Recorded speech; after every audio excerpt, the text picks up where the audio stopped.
குட்டி தேவதை. வாகனங்கள் வேகமாக செல்லும் நாற்கரச் சாலையில், வளைந்து நெளிந்து செல்லும் சாலையின் மேம்பாலத்தின் கீழே, வேப்ப மரத்து நிழலில் அப்பனுக்கு துணையாக வியாபாரம் செய்கிறாள் குட்டி தேவதை.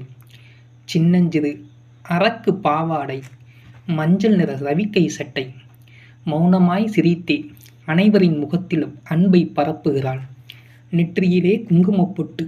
இந்த குட்டி தேவதை மாபெரும் பங்களாவின் அனைத்து சுகங்களையும் அனுபவித்துவிட்டு, பால்கனியில் வந்து நின்று கையசைக்கும் வேடதாரி போல் அல்லாமல் இயல்பாய் பேசுகிறாள். பணக்கார தோரணையில் இருக்கும் மனிதரின் மனதிலும் பாசத்தை விதைத்துவிடும் ஆற்றல் கொண்டவள் இந்த சின்னஞ்சிறு குட்டி தேவதை. கீச்சு குரலில் கேட்கிறாள்.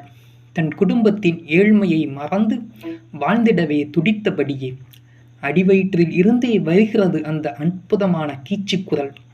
தனக்காக தகப்பன் ஆசையாக வாங்கி தந்த கிரீம் பிஸ்கட் பாக்கெட் டாமியுடன் பகிர்ந்து சாப்பிடுகிறாள்.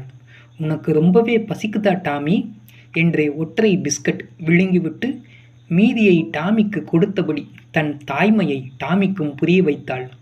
அருகே வந்து சொகுசு காரின் கண்ணாடிகள் இறங்கும் முன்னே தன் கீச்சு குரலில் கேட்டார். சார், இளநீ வேணுமா, இளநீ வேணுமா? கீச்சு குரலில் ஒத்துசைவு தருகிறது மரத்தின் மீதிருந்தே குயில்களும். ஏனென்றால் பேசுவது குட்டி தேவதை. நண்பர்களே, இதை போல நல்ல கவிதைகளை படிக்கணும்னு விரும்புனீங்கன்னா தெனாலிராமன் பிளாக் ஸ்பாட்டை ஃபாலோ பண்ணுங்கள். நன்றி, வணக்கம்.